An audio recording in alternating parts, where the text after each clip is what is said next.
Hello, and welcome back to Mammalian Anatomy at Keuka College.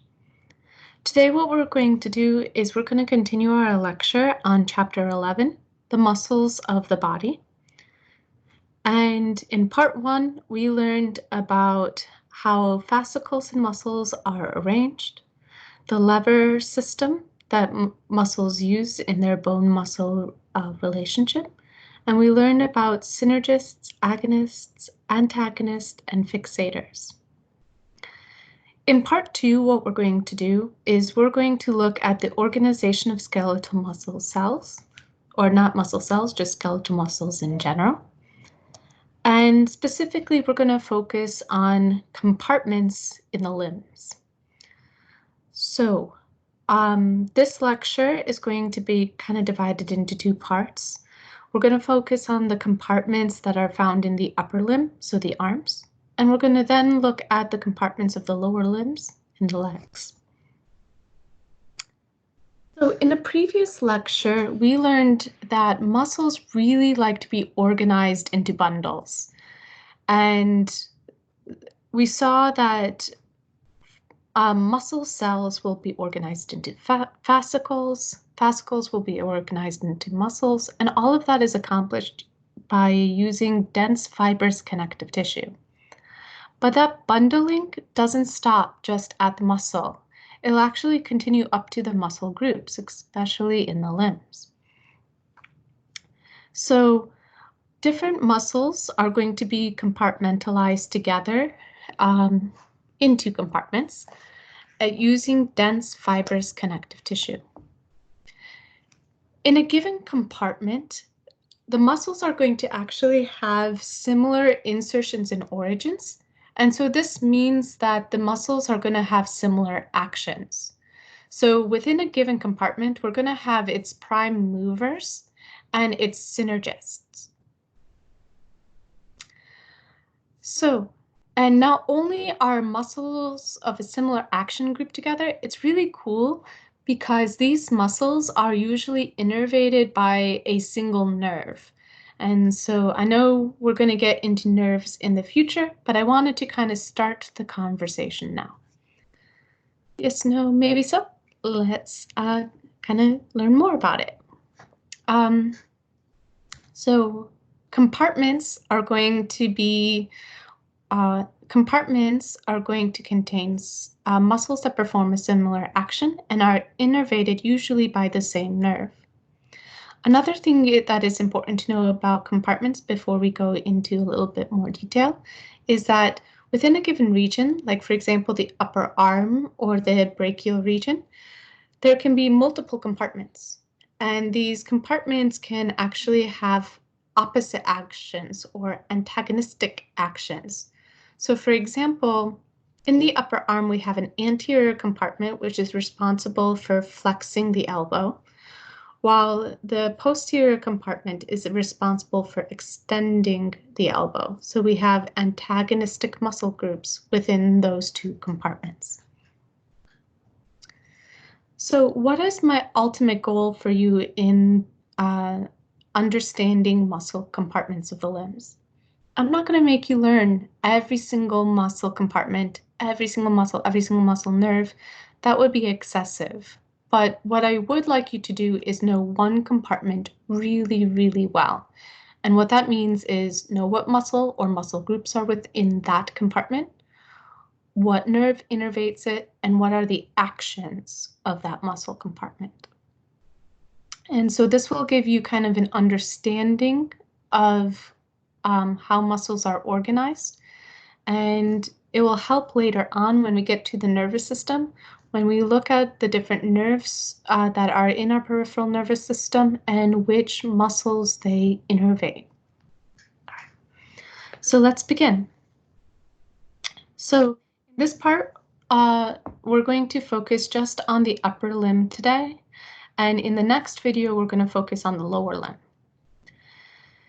In each PowerPoint presentation, what I have done is actually listed the different compartments, and I've kind of bullet pointed what muscles are there, the nerve that is there, and the action that that compartment is responsible for.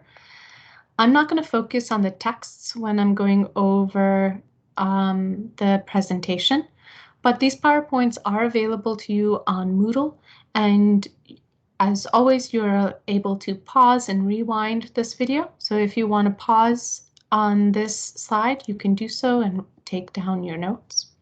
But let's go on to the diagram. Okay.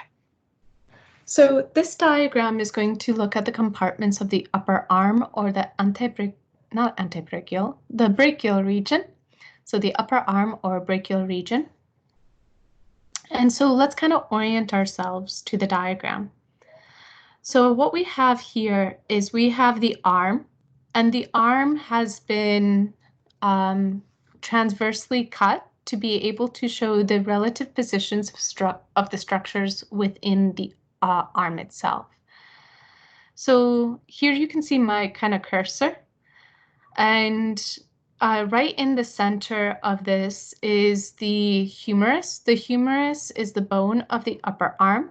And over here we have the anterior side of the upper arm, and here's the posterior side of the upper arm.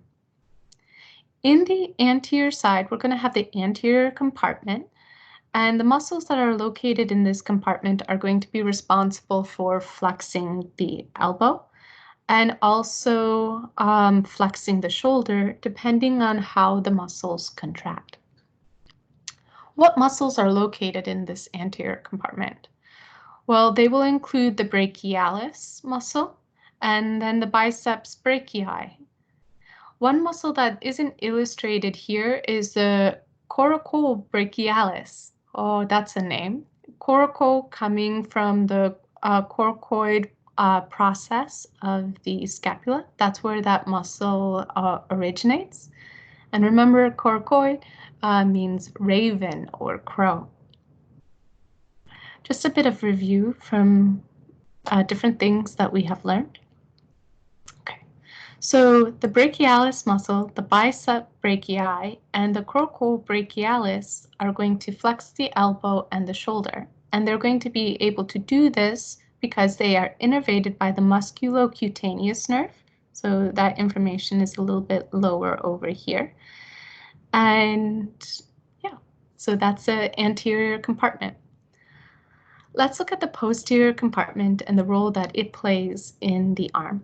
The posterior compartment is going to contain the triceps brachii muscles, the lateral, long, and medial head of the triceps brachii. And these muscles are going to be innervated by the radial nerve. The radial nerve will stimulate the triceps brachii, and when these muscles contract, it will actually extend the elbow. So it will stretch our elbow out. So that will be the compartments of the upper arm. Now let's move on to the compartments of the forearm, or the antebrachial region. Again, I have provided kind of bullet points to kind of help organize this information in a way that is really accessible. Don't be shy to pause here if you like, or you can find this information on the Moodle page. Over here, what we're going to see is, again, we've taken the arm and we've created a transverse cut of the arm so that we can see the relative position of the muscles, bone, and other tissues. Over here, let's just kind of orient ourselves. We have the radius and the ulna. These are the the bones of the forearm, and surrounding them are the muscles. Over here, we have the anterior compartment, and then here we have the posterior compartment. The anterior compartment is going to primarily contain the digital and wrist flexors. And so what they're going to allow us to do with our hands is actually put our hands and ball our hands up into a fist and kind of hold it tightly. So if you want to kind of feel that, put your hand into a fist, and you can feel the muscles in your anterior compartment actually contracting. It will also allow us to flex the wrist like so. In addition to having the digital and wrist flexors, we're going to have muscles that are responsible for pronation, like the pronator teres. So just as a reminder, what is pronation? Pronation is a movement that occurs in the elbow. Specifically, it comes from where the radius meets the humerus bones.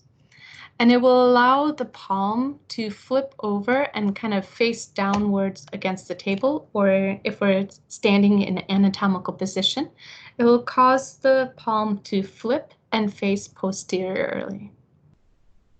So the pronator muscles will allow us to pronate our hands or our palms. These muscles over here are going to be innervated not by a single nerve, but actually by two nerves. It's going to be innervated by the median nerve and the ulnar nerve. Everybody knows the ulnar nerve pretty well. If you ever bang your elbow on a hard surface, you're actually hitting your ulnar nerve. And that's what creates all of those funny, tingly pins and needles sensations when you hit your funny bone. So if you just needed to know what that was, now you know. Over here on the opposite side, we're going to have the posterior compartment of the forearm, or the antebrachial region, and it's going to contain extensors, which will be the agonist of the flexors that are located here. The extensors are going to allow us to kind of stretch out our fingers and actually to actually extend our wrist. And so it kind of allows us to move our wrists back and more posteriorly if we're standing in the anatomical position. And in addition to being able to extend our fingers and our wrists, we're going to have some other groups of muscles as well. What's not shown here is we're going to have some supinator muscles in our posterior compartment of our forearm. And so the supinator muscles will actually flip our palms upward and reposition our palms into the anatomical position so our palms are facing anteriorly. A weird muscle that is located here, is the brachioradialis muscle. The brachioradialis is actually a flexor muscle, and it's going to flex our elbow. That's kind of an oddball, but it's still kind of located in that area. It's located there because of how our body develops in utero, so it's still kind of grouped together with those muscles. So we have the digital and wrist extensors. We have the supinators, and then we have this weird brachioradialis muscle, all located in the posterior compartment. And all of them will be actually innervated by the radial nerve. Okay, so that is going to be our lecture on the compartments of the upper arm. And what we're going to do in the next mini lecture is look at the compartments that are found in the leg. So I will see you in the next video, and I hope you guys are being good to yourself, and I will see you later. Bye-bye.